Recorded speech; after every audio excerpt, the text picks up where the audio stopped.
Hi, welcome to Hypnotic Storytelling. My name is Robin, and in this video I wanted to talk a little bit about how to use stories in therapeutic contexts.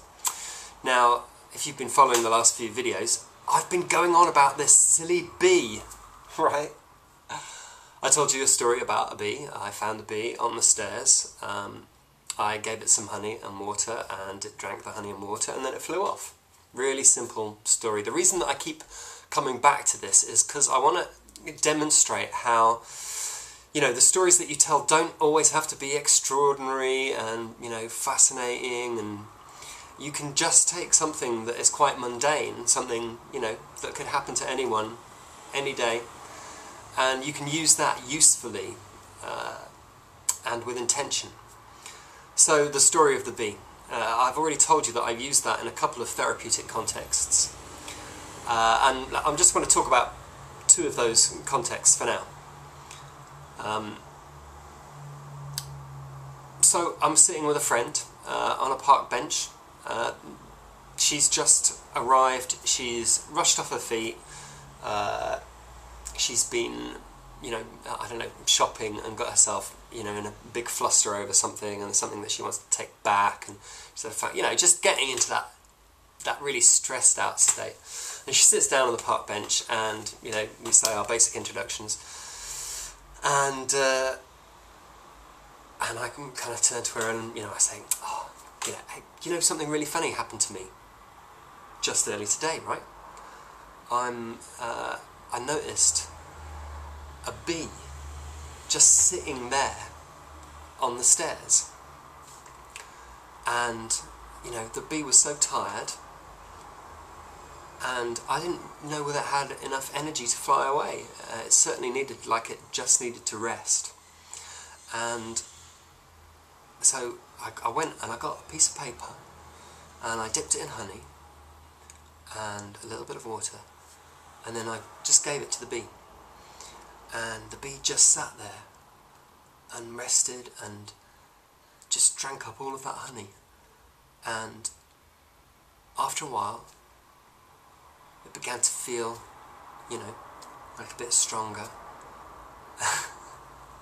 And when it had finished, it sat there for about half an hour.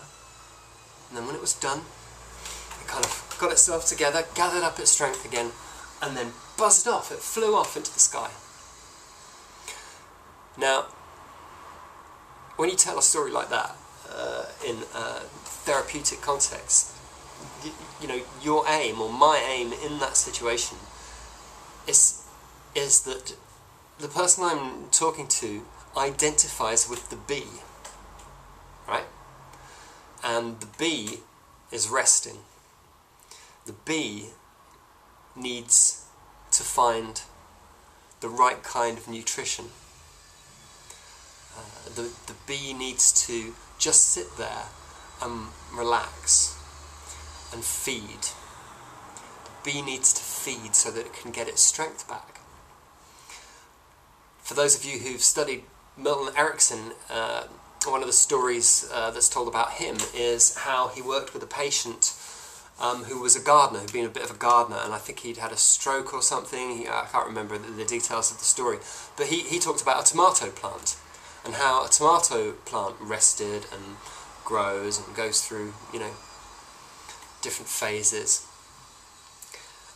And again, he was doing the same thing there. He's creating this identification between the tomato plant and the person that he's talking to. Because, of course, rocks can't rest. And if I tell you about a rock that rested, in order to make sense of that, your unconscious mind identifies with the rock. It's the same process that's going on here. So, in this just kind of casual, aside where I'm talking to my friend, it's not it's not a formal trance experience. I'm just using that story to kind of suggest, put that little marker in there, rest. Take it slow down. And the extent to which you kind of embellish that depends on the situation. Now, when I use that story in a trance situation, in a formal trance situation, you can really overdo it a lot more. in that context, then the bee just needs to rest. The bee was sitting there, and the bee didn't know what kind of nutrition it needed, and I didn't know what was the right food for the bee.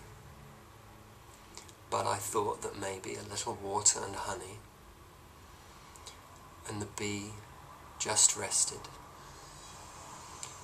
And when the bee realized what kind of food it needed, it began to feed. It began to feed, and as it fed from that food, the bee became more and stronger. The bee began to feel energy returning. So you see where I'm going with this, right? In a trance state, you can slow down, you can really kind of repeat elements of that story, you can kind of expand on the central idea of feeding, and you can do it in a kind of ambiguous way that allows the person's unconscious mind to begin to search for, well, what is the kind of food that they need in this situation. Okay, that's long enough for now.